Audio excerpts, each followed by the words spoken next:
How are you today? It's January 31st, and the big deadline is tomorrow. Google and Yahoo are implementing their new anti-spam rules. And now, suddenly, today, we find out, well, maybe are they, maybe not. Who's it really going to affect?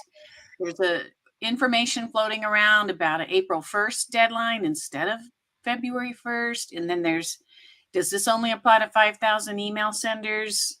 Or what about June 1st? What's happening on June 1st? Is Google doing the same thing as Yahoo? And where does Microsoft Outlook fit in all this? So I'm bringing you the email deliverability expert, Scott Hartley. He's the author of the book about how to get your emails to hit the inbox. Thank you for being here, Scott. Tell us what is happening. A lot of craziness, Rita, I tell you. I really appreciate you reaching out to me today because there's a lot of miscommunication and confusing information. It's just really making matters worse. And I've seen this kind of crop up the past couple of days. All of a sudden, these new dates of April 1st and June 1st. And just in talking with a lot of different people, like everybody's confused. Like, when do we need to be compliant? What's going to happen? When's it going to take effect? Who needs to be compliant? Just everything that you mentioned earlier. So I've really been on a rampage the last couple of weeks, trying to dispel all of this selective information that people are passing out. And it's really frustrating because a lot of this information are coming from truly legitimate email marketers, but they're getting their information from wrong sources, or they're getting incomplete information. That it's just really frustrating because it's creating a lot of uncertainty and panic that is really unnecessary. So I appreciate you bringing me on here so that we can share this with the audience and just really break it down to here's what you need to know and here's the truth. The truth is you need to get compliant, and you need to do it sooner rather than later. And let me just interrupt this. We are talking to business owners, not individual people. Yeah. Who are sending. If you don't send business emails and or marketing emails, we're not talking to you. Your Aunt Betty, who wants to send her recipe to all her church friends. This does not apply to people who don't own a business and don't send business emails. Exactly. Having said that, if it is a church organization or a charity or a fundraising organization or some organization that has a domain of its own, then this does apply. Yeah. If you're sending emails from your own domain, so anything after the @ sign in an email address that is something that you own and control, this applies to you. So if you're using an @gmail.com, like, you can ignore this message unless you're doing marketing emails from that email address. This will affect you. But for most everybody listening, it's if you have your own domain name. So in my case, it's @masterplanforsuccess.com. This applies to me because I send emails. So let me be clear. Every business that has their own domain must be compliant. Even if you send one email or a bazillion emails, you must be compliant. These rules apply to you. If you are a business and you send emails, these rules apply to you. All right. Now, the reason I say that is there's been a lot of miscommunication about who these rules apply to. So Rita, if you can share my screen with the audience, you will notice there that Google's sender guidelines. Notice this sentence right here. What does it say? Requirements for all senders. Starting February 1st, all senders who send email to Gmail accounts. The last time that I checked, the word all means all. If you have a kid and you tell them, pick up all of your toys off of the living room floor, what do you expect? You expect all of the toys to be put away, not 3 or 4 that they just really love and they want to keep out. All of the toys.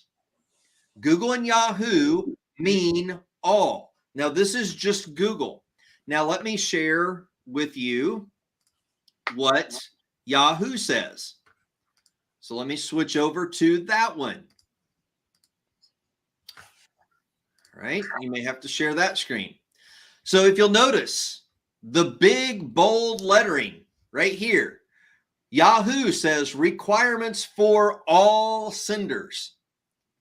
Did you notice that there is no exceptions in that?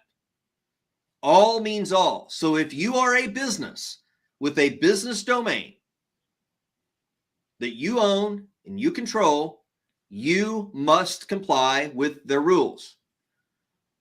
It doesn't matter if you send 1 email or 1,000,000 emails. All is all. So this applies to you. All right. And Scott, those 3 things, can you read them, because they're a little bit hard to read? So the items that are on the screen there. So first, you have to authenticate your email. You have to keep your spam complaint low. You have to have a valid forward and reverse DNS record for your sending IPs. And then, of course, you have to comply with some RFC rules. Basically, you have to make sure your emails are fully authenticated, making sure that you're emailing only your engaged contacts. And part of the compliance with RFC rules is that you have to have an unsubscribe link if you're sending bulk email marketing emails from a platform like Keep, ActiveCampaign, MailChimp, Go High Level, and others. All right. Yeah. Now, let me dispel this myth of the number 5,000. All right.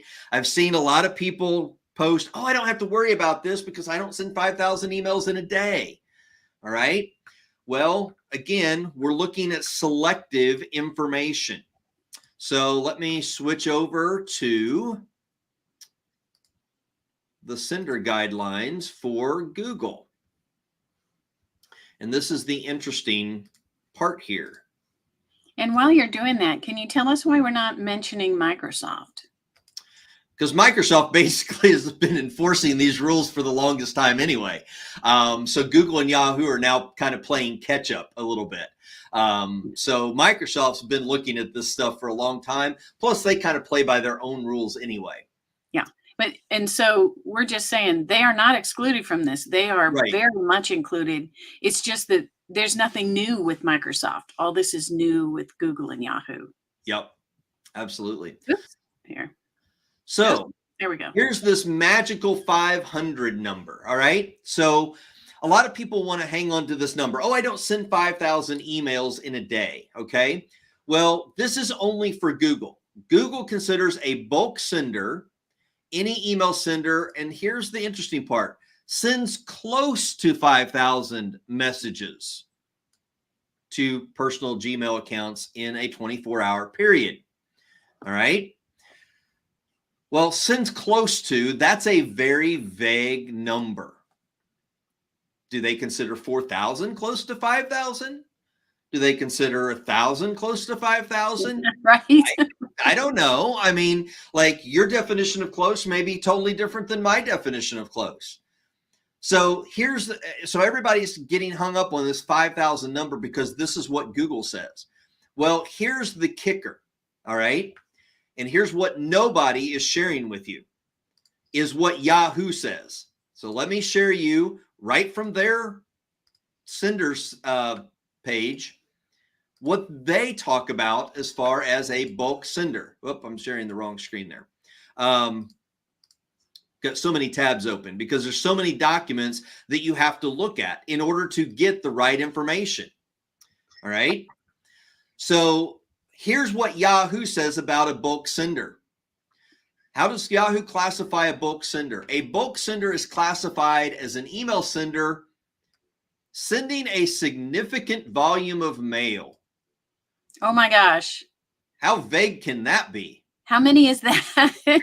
And then they further state, we will not specify a volume threshold. A significant volume of mail. That might be 3 pieces of mail and they consider you a bulk sender. It could be 3 million messages in a day. That may be what they mean by significant. But we don't know, because then they come right out and tell you, hey, we're not going to tell you what our number is. It might be 5,000. It might be 500. We're not going to tell you. It's a mystery. Yeah. Now, and really this doing it this way for them allows them to manage it how they want, how it works for them. and So, it keeps the spammers like, hey, the spammers don't actually know what the rules are, so they can't easily game the system. That's why they're being vague about this. And so now chances are, let me be clear, I hate that phrase whenever you hear politicians say it, but I just want to make sure that you understand, okay? Most likely Yahoo and Google are aligned with what they consider a bulk sender. But because Yahoo does not specifically state that, there is a good possibility that they are not. They may have totally different numbers than Google. So here's what I'm saying. You need to err on the side of caution. Be prepared for the worst case scenario. And the worst case scenario is we don't know what constitutes a bulk sender. And that could change today. It could change tomorrow. It could change again next week. And we would have no idea. So the bottom line is, if you want to make sure that your emails get delivered, just become compliant. Follow the rules. Set everything up properly and all at once, and you're good to go. It's simple.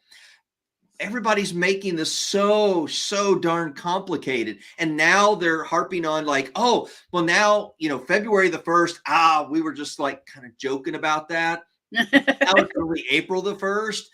This is why people don't want to listen to people like us who are in the industry.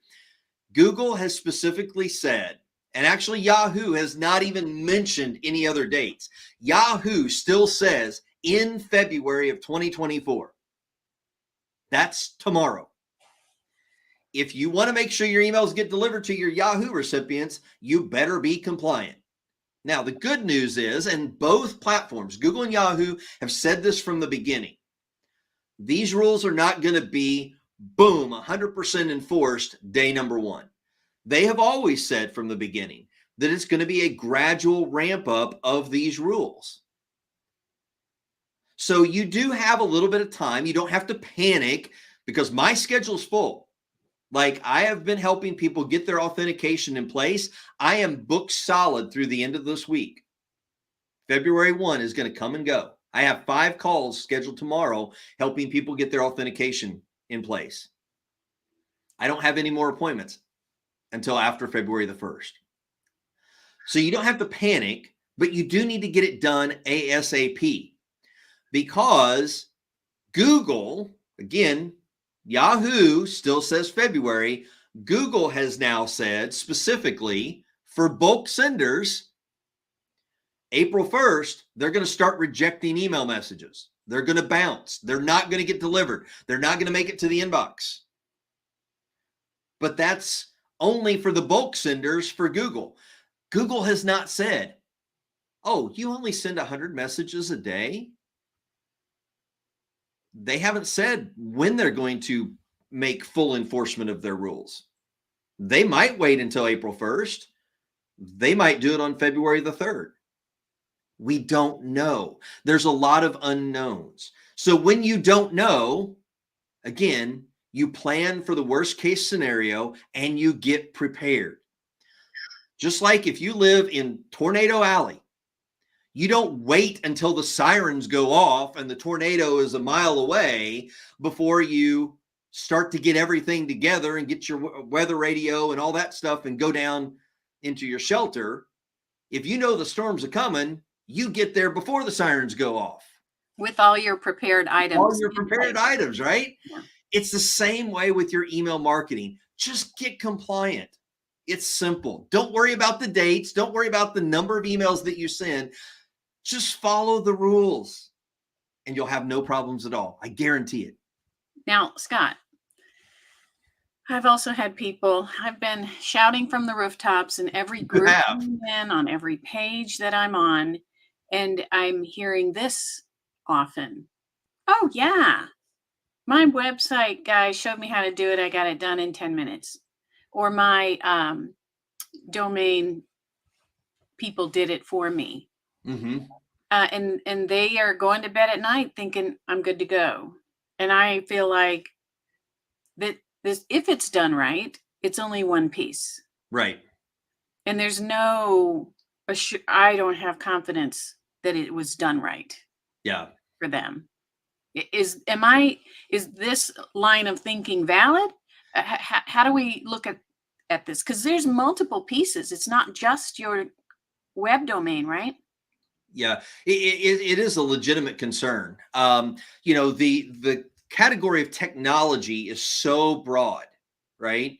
When you talk about technology, you have, in internet stuff, even specifically, you have web developers, you have email deliverability specialists like myself, you have programmers, you have IT companies that dabble in some internet stuff, and they primarily set up networks and computers. Just because you have specialized knowledge in one area of technology doesn't mean that you're knowledgeable about what's required for becoming compliant with these email rules. And it's the same with really any category. Think of the medical profession. You've got general practitioners, and then you've got specialists in brain surgery, specialists in heart surgery. You've got dentists, which are totally different than chiropractors. Like, they all have their own specialty. Good And point. so when you're getting these records and everything set up, you really want to work with a specialist, somebody who knows exactly what needs to be done. Because I have worked with a number of clients that there's been just some weird scenarios that you wouldn't normally think of that you have to account for. And your average IT person or web designer isn't going to know what to do in those situations, or they're not even going to think of those, right? And, Right. it's really important. And, sadly, most all email marketing platforms, so Keep, ActiveCampaign, MailChimp, all of these platforms, they're giving you incomplete information on what you really need to have set up. And I get why they're doing that, because they're trying to make a very complicated thing simple. And they're also only concerned about your ability to email from your platform, from their platform, right? They don't care whether or not your emails from Google Workspace or Office 365 get delivered or not. They want you to stay a customer with them. They want to make sure that your emails from Keep, ActiveCampaign, and MailChimp get delivered. So here's what you need to do. But remember, all senders, this applies to for all platforms that you send emails from. So you have to make sure that your Google Workspace is fully authenticated. Your Office 365 is fully authenticated. I just met with a client before you and I went live, Rita. They don't have their Office 365 authenticated at all. Nothing. No records in place. That's going to cause problems. We're going to get that fixed for them next week. Now, yeah, I've been handing out this checklist. Yeah. And so that is 3 of the things on the checklist right here that I've been handing out to my peeps right Yep. here. Absolutely. This is the expert I told you about. And then, additionally, most of these platforms are recommending a very minimalistic DMARC record. Now, I don't want to go too technical on DMARC, but the R in DMARC stands for reporting. What they're suggesting you set up does not have a mechanism for reporting. You need to have your DMARC reports analyzed and monitored on an ongoing basis by a third-party tool that can decipher the data, and then it needs to be looked at by somebody who knows how to interpret the data. So I recently had to go for an ultrasound a couple weeks ago. I don't know how to read those things. Like, I don't know what those images mean and what I'm looking for. It requires an ultrasound tech who actually knows what they're looking for to read that data, right? And it's the same with the DMARC reports. It's important that you have reporting enabled on DMARC, because if you don't, you may end up like one of my clients from about a month ago. As soon as we got her authentication all configured, and a week later, as I was looking at her DMARC reports, we discovered that a hacker or spammer over in the Middle East was sending emails from her domain, and she didn't even know it. And it was hurting her ability to get emails delivered to inbox of people who wanted to hear from her. But if you don't have DMARC reporting set up and somebody that knows how to interpret those reports, you won't have a clue that you've got a problem going on until it's too late. And you may not be able to recover from it, or it may cost you thousands of dollars to get the problem corrected when you could have avoided it right from the beginning. And I'm glad I'm glad you brought up the cost. Yeah. The cost of non-compliance is not just money, because that happens after you figure out, Yeah. oh no, I'm in email jail. What is the cost of being in email jail, and how does someone know that they're in there? Yeah. I mean, the cost of you're wasting your time. If your emails aren't getting delivered, you're wasting your time writing the emails and sending them, first off. Secondly, you're losing sales, because if people can't see your emails, then guess what? They can't take action on them. They can't go download your checklist. They can't sign up for your webinar. They can't go to your sales page. So you're going to lose the sales. You're also losing your ability to build the relationship with your list, because all of a sudden, like, maybe they've been getting your emails for a while, and then poof, you're gone. You fell off the planet. They don't know what happened to you. And then now you become out of mind. And now you're not building that relationship. You are destroyed, like digging a hole for your online reputation at the same time, right? Deeper and deeper. Yep, exactly. If you've got issues going on, if you have a spammer that's spoofing your email address and you don't know it, that's damaging your ability to be able to send emails. And again, maybe it's recoverable, maybe it's not. There's just a lot of hidden things that can go wrong, that if you're unaware, this is one of those instances where being blissfully ignorant is not blissful. Yeah. All right. So now we talked about the cost of non-compliance. What is the cost of compliance? If today someone says, oh my gosh, I want you to fix this for me. I need your help. I want it fixed right now, the right way, the first time. What's the cost? Yeah. So the initial setup is $3.99. So we can get you compliant with your one-to-one email, your email marketing platform. If you're using Shopify, Kajabi, any platforms like that, we can get you compliant. It's a one-time investment of $3.99. And then for the ongoing monitoring, which is important, that is dependent upon the platform that you use for your email marketing software. So that's going to be anywhere from about $40 to $60 a month. Okay. But it's very minimal compared to what you would pay me when you've got a problem, which I had a client about 3 weeks ago reach out to me with some issues, and it's costing them well over $1,000 just to kind of diagnose what's going on, let alone what the cost will be to solve it. Yeah, and the way I understand it, once you do have that bad reputation and it's dug that deep hole, to get out of it, if you can, and see, if you can't get out of it, you won't be able to use that domain anymore. Yeah. And people look at me like, no, that's impossible. I bought the domain. It's mine. I can use it. And secondary to that, you may have to start a new domain, and then it takes time and time. You have to gently warm up the audience to prove to the email providers, Google, Yahoo, and Microsoft, Yep. that they do want your email. So months to repair your damage, and you're emailing a very small amount of people during that time, a little bit more to build that reputation back up. Yeah. Because you're starting at zero. If you have to get a new domain, you're starting at zero. So again, I'm glad that you mentioned reputation, because you have a reputation with Google, Microsoft, and Yahoo. Maintain that. Like, keep that reputation high with them. It's so much easier. You stay in their good graces, they're going to deliver your emails. You start screwing things up and not following the rules and not following the best practices, you're going to have problems.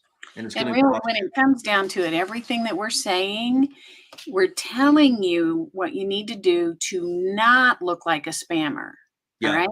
And everything on this checklist, everything that Scott's been saying, and we've been saying today on this call, all the way down to the unsubscribe and watching your spam report level and all the authentication on all the different locations and using your own domain.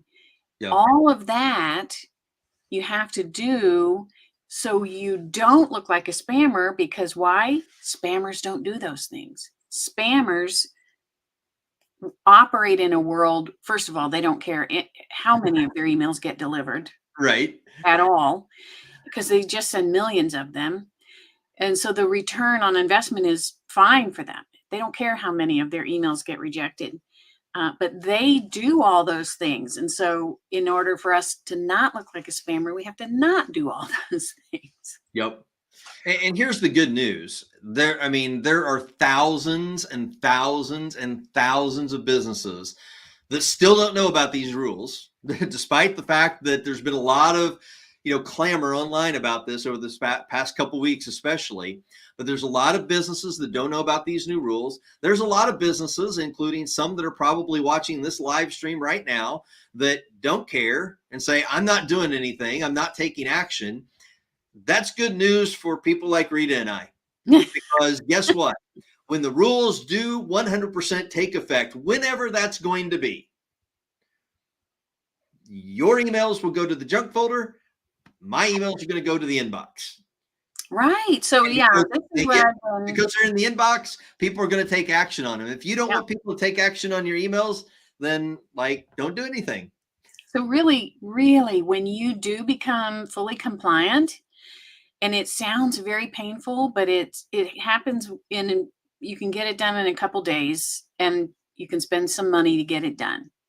And after that, okay, so before that, right now, you're in the inbox. We hope we're in the inbox of your customer, along with maybe 30 other companies that the customer has at one time opted into, and several thousand spam emails every day, right? Every time you send an email, you're swimming around in the pond with all these other emails.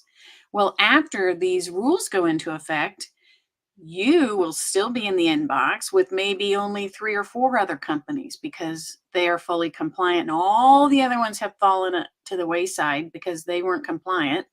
Yep. And very little or no spam at all.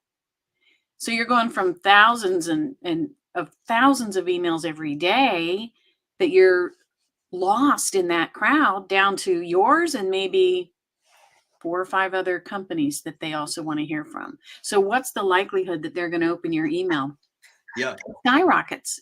Yeah. Yeah. It's a game changer. So, and again, I get it. Nobody likes to have to jump through all these hoops and everything, just like the new whatever business reporting thing that we now have to do as businesses here in the United States. The business report, that the federal government, again, it doesn't cost you anything to file that report. It's just time that you have to make sure that you're filing that, whatever the frequency is. I don't even know. Right. We don't like to jump through extra hoops as business owners. We don't like to incur additional expenses. Oh, and it's like part of doing business. Almost a year ago, we had to all get our EINs and validate our company a different way in order to send text messages. So it was a pain, and it took weeks to get approved. This takes hours or a day. Yeah, exactly. It's kind of one of those things where it's like, we don't like it, but we have to play. If we want to have our emails delivered, we have to play by Google and Yahoo and Microsoft's rules. Exactly. It's their court. If we want to play ball, it's their rules. And we can choose not to play.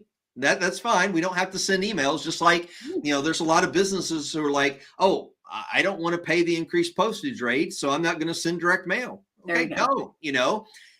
Google and Yahoo are saying you don't have to send email. That's right. But if you want to, this is what you have to do in order to get them delivered. So, and really, it feels to us like they're making our lives harder, and maybe someone even said they're punishing us. Look, they are not concerned with you. yeah, Google, Yahoo, and Microsoft are concerned with their customer, their user, the person who has that email address. That's who they're concerned with. They don't care about you. yeah, Really.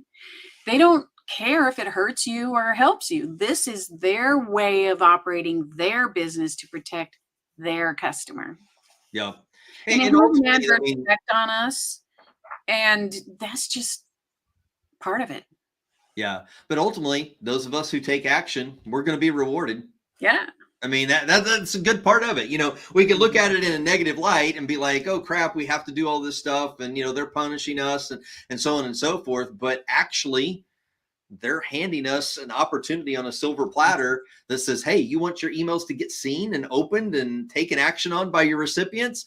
Just do these simple things and cool, you're going to get the rewards of that. Like, Exactly. yeah, makes our lives a lot easier. So I appreciate you bringing me on today to kind of help dispel some of the misinformation and the incomplete information that's out there. Because again, like, don't worry about the dates. The date is February 2024. That has not changed with Yahoo. So let's go with the most restricted date. You need to get compliant now. All right. This applies to everybody, all senders, all means all, and it means all platforms. So every platform that you send emails from your domain. If you just remember those three things and don't get distracted by all of the other clutter that's out there and just get compliant, you'll have no problems at all. There you go. I was going to ask you to sum it up, and you knew exactly where we were going. And Scott, I can't thank you enough for being here and for being such a voice of clarity in this highly emotional charged subject, and very, very important to the success of every business owner out there. Absolutely. Yep. All right. We'll see you around. Take care. Have a good one.